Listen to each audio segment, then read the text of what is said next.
پچھلے ایپیسوڈ میں ہم نے یہ دیکھا کہ گروجی پریجات کو یہ بتاتا ہے کہ شہر کے سارے گدڑ تمہارے خلاف اور اس کا ہیڈ سیٹ شہباز ہے۔ اور پھر شروع ہوتا ہے آج کا ایپیسوڈ، جس میں ہم دیکھتے ہیں کہ اینی کی ماں ڈاکٹر شرجیل سے پوچھتی ہے کہ تم نے کہا تھا کہ ایک آئی اسپیشلسٹ ہے، اینی کا علاج ہو جائے گا۔ تو ڈاکٹر شرجیل کہتا ہے کہ بالکل، بلکہ میں اسی لیے اس شہر میں آیا ہوں کہ میں خود اینی کا کیس ہینڈل کروں، اور میں آج ہی جا کر کے ڈاکٹر سے اپوائنٹمنٹ لینے کا کوشش کرتا ہوں۔ یہ سن کر اینی اور اس کی ماں دونوں خوش ہو جاتی ہے۔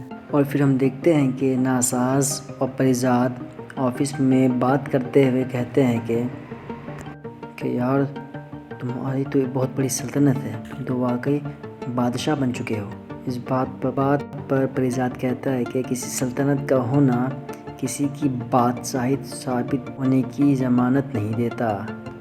اور پھر ناساز کہتا ہے کہ جب میں 2 وقت کی روٹی کے لیے اس شہر میں بھٹکتا رہتا تھا تو میں سوچتا تھا کہ آخر اتنے بڑے بلڈنگوں میں جو لوگ رہتے ہیں وہ آخر کیسے ہوتے ہوں گے۔ وہ راز بھی کھل گیا مجھ پہ۔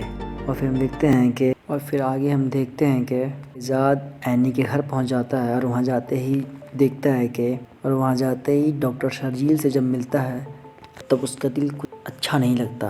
وہ اسے بالکل پسند نہیں کرتا۔ ایسا نہیں ہے کہ ڈاکٹر شرجیل بہت برا شخص ہے، لیکن اینی کے گھر میں اسے اچھا نہیں لگتا، کیونکہ پریزاد اینی سے بہت محبت کرتا ہے۔ اور اینی بول رہی ہوتی ہے کہ میں اپنا علاج تبھی کراؤں گی جب میرے پاس خود کے پیسے ہو جائیں گے، نہ میں اپنا علاج نہیں کرواؤں گی۔ میں کسی پہ بوجھ نہیں بننا چاہتی۔ اور کہتی ہے کہ آپ لوگ کیا چاہتے ہیں، جب میری آنکھوں کی روشنی آ جائے تب میں خود کو بھی آئینے میں فیس نہ کر پاؤں؟ یہ مجھے میرے حال پر چھوڑ دیں، میں اپنا علاج خود کروا لوں گی۔ اس بات پہ یہ کہتے ہیں کہ میں اپنا بچپن والا گھر بیچ دیتا ہوں، اپنا علاج کروا دیتا ہوں۔ دیکھ سکتے ہیں کہ اپنا بچپن کا گھر بیچنے کو تیار ہو جاتا ہے۔ یہ تبھی کوئی کر سکتا جب کوئی شخص کسی سے بہت زیادہ محبت کرتا ہو۔ آپ بھی دیکھ سکتے ہیں کہ یہ شخص اپنا بچپن کا گھر بیچنے کو تیار ہو جاتا ہے، جبکہ وہی ایک گھر اس کے پاس ہوتا ہے اور وہ بھی بیچنے کو تیار ہو جاتا ہے۔ ایسا ہر کوئی نہیں کرتا، یہ وہی کر سکتا ہے جب کوئی سچے دل سے کسی کو بہت زیادہ محبت کرتا ہو، کسی کو بہت شدت سے چاہتا ہو۔ یہ دیکھ کے پریزاد کا دل اور بھی بے چین ہو جاتا ہے کہ یہ شخص اپنا بچپن کا گھر بیچنے کو تیار ہو جاتا ہے صرف اینی کے علاج کے لیے۔ ضرور کچھ نہ کچھ بات ہے، تبھی یہ اتنا سب کچھ یہ کر رہا ہے، نہیں تو کوئی بھی کیوں اپنا گھر بیچے گا۔ اور اسے بڑے ہی ٹیڑھے نگاہ سے دیکھتا ہے پریزاد۔ یہاں پریزاد کو دیکھ کر یہ معلوم ہوتا ہے کہ پریزاد کافی زیادہ اندر سے تڑپ رہا ہوتا ہے، اور وہ بالکل بھی ڈاکٹر شرجیل کو پسند نہیں کرتا، کیونکہ وہ اینی کے کافی قریب معلوم ہوتا ہے۔ اور پھر اینی وہاں سے اٹھ کر چلی جاتی ہے۔ اور دوسری طرف دیکھتے ہیں کہ سیٹھ شہباز کے بیٹے کو پریزاد کڈنیپ کروا لیتا ہے، اور جب یہ بات سیٹھ شہباز کو معلوم ہوتا ہے کہ اس کا بیٹا غائب ہے، وہ بہت زیادہ بے چین ہو جاتا ہے، اور اس کی بیوی بھی بہت زیادہ رونے لگتی ہے۔ اور اس کی بیوی جب کہتی ہے کہ یہ خبر پولیس کو دے دو، شہباز بولتا ہے کہ ابھی ہرگز نہیں۔ اگر ابھی میں پولیس کو خبر دے دوں گا، شہر کے لوگ سوچیں گے کہ شہر پہ میری گرفت کمزور پڑ گئی ہے، اور یہ میں ہرگز نہیں چاہتا۔ اور اپنی بیوی سے کہتا ہے کہ میں نے تم سے کہا تھا کہ اپنے بیٹے سے اتنا لاڈ و پیار مت کرو۔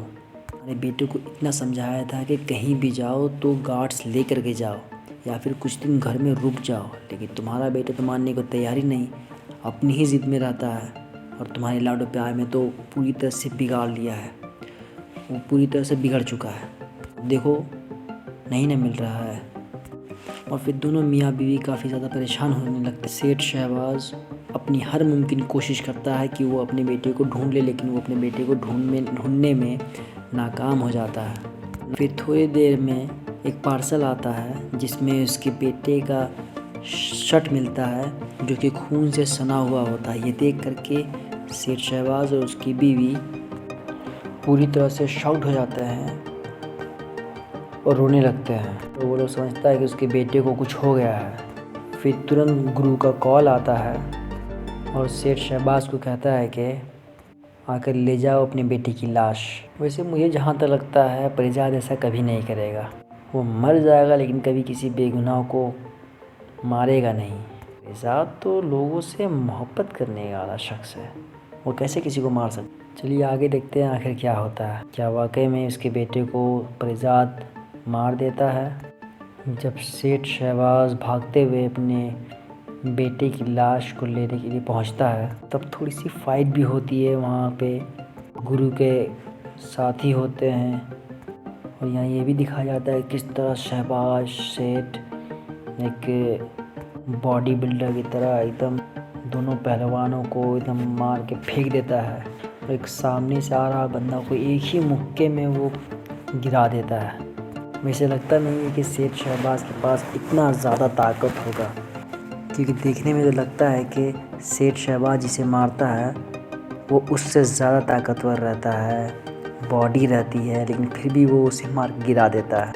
یہاں پر دیکھ کے تھوڑی ہنسی تو آتی ہے، اور پھر پریزاد کہتا ہے کہ تمہارے بیٹے کو میں نے کچھ نہیں کیا، جاؤ لے لو اپنے بیٹے کو، اور دوبارہ مجھ سے لڑنے کے لیے تبھی آنا جب اپنوں کو کھونے کا ڈر ختم ہو جائے تمہارے اندر۔ اتنا میں سیٹھ شہباز پوری طرح سے ٹوٹ چکا ہوتا ہے، کیونکہ جب وہ نیوز سنتا ہے کہ گرو اس کے بیٹے کو ختم کر دیتا ہے پریزاد کے کہنے پر، تب وہ پوری طرح سے ٹوٹ چکا ہوتا ہے، اور جب اپنے بیٹے کی لاش کو لینے کے لیے پہنچتا ہے تو دیکھتا ہے کہ اس کا بیٹا زندہ ہے، اور اسے اپنوں کے کھونے کا ڈر معلوم ہوتا ہے۔ ہم سب یہ جانتے تھے کہ پریزاد کبھی کسی کو ختم کرے گا ہی نہیں، اور ٹھیک ایسا ہی ہوا، اس نے اس کے بیٹے کو ذرا سی تکلیف بھی نہیں دی، بس سیٹھ شہباز کو ڈرانے کے لیے اسے کڈنیپ کر رکھا تھا۔ اب دوبارہ سیٹھ شہباز حملہ کرنے کے بارے میں سوچ بھی نہیں سکتا، اور پھر گرو پوچھتا ہے کہ تم تو اس کے بیٹے کو مار بھی سکتے تھے، تو پھر مارا کیوں نہیں؟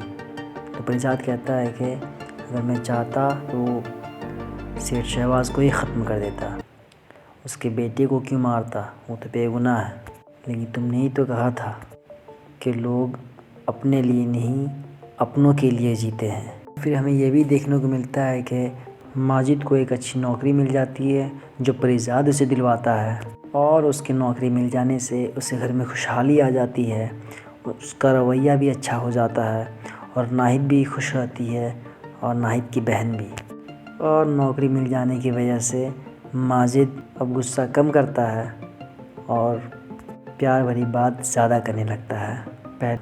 آگے دیکھتے ہیں کہ اکبر ہاسپٹل سے جیسے ہی اس کو ہوتا ہے وہ فوراً آفس پہنچ جاتا ہے۔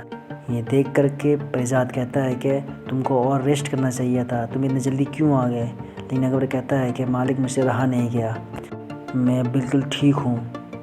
پریزاد اس بات پر کہتا ہے کہ مجھے معلوم تھا کہ تم زیادہ دیر تک ہوش آ جانے کے بعد بیٹھے نہیں رہو گے، چلو اب آ گئے ہو تو اپنا کام بھی سنبھال لو۔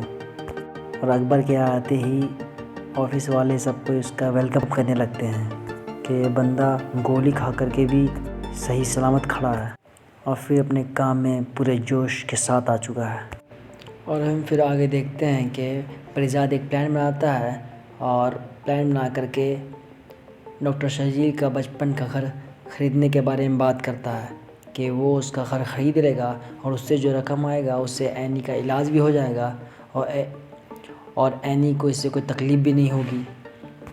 اور ڈاکٹر شرجیل کو یہ کہتا ہے کہ جب تمہارے پاس پیسے آ جائیں گے تب تم اپنا گھر خرید لینا، تب تک کے لیے تمہارا گھر میرے پاس محفوظ رہے گا۔ اور یہاں پر اینی پوری طرح سے ایموشنل ہو جاتی ہے، اور پریزاد کو اس طرح نگاہ سے دیکھتی ہے مانو جیسے اس سے محبت ہو گئی ہو، ایک الگ ہی اٹیچمنٹ سا ہو گیا ہو۔